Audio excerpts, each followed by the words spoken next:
Join Director Doug as he spans the globe by sea, by land, and air to bring you the best of Figures in Action!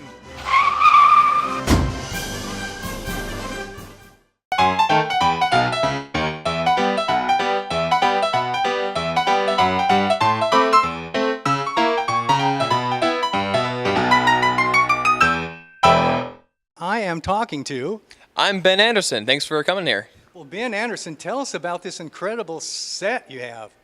Well, it all started when I wanted to do acting, and I realized that if a prop was worth buying, I couldn't possibly afford it, and if I could afford it, it wasn't worth buying. So I started making stuff. And first I was clueless with some cardboard and duct tape until a friend of mine showed me how to use power tools. And then I started grinding metal to make swords and daggers for hours and hours and hours, and I thought, there's got to be a better way. And then I was at a Ren fair when I saw some blacksmiths. I thought, oh, that's a better way. So I went to them and I talked their ears off for a couple hours until they finally told me where to come. And I came here and I said, hey, do you guys want another blacksmith? They said, no, we're kind of full at the moment. Do you need a leather worker? Oh, we don't have one of those. So I was able to talk to one of the guys here. We started renting space together. And now we do he teaches me blacksmithing, and I do leather working and like this armor stuff here. And now I've started making my own stuff, including this sword, my own belts.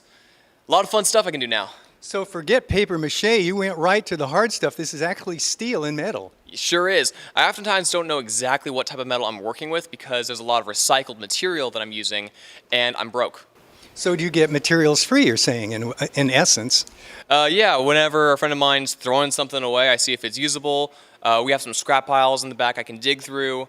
Once my neighbor moved, and he was a structural engineer, and he had a lot of scrap stuff there they let me take. And it wasn't useful for about 3 years until suddenly I started doing this. I'm like, oh, now I know what to do with all that metal. Now you know what to do with all that metal, people. Let's give it to him, this gentleman. I would ask you to make something because it's so professional and well done. And thank you for sharing with us. And we wish the best for you. And be careful with those blades. Oh, thank you. I do always make sure I keep the blades a little dull to make sure that there's no accidents. Speaking of safety, actually where I got my maker's mark from was a little safety accident we had one of the first days out here.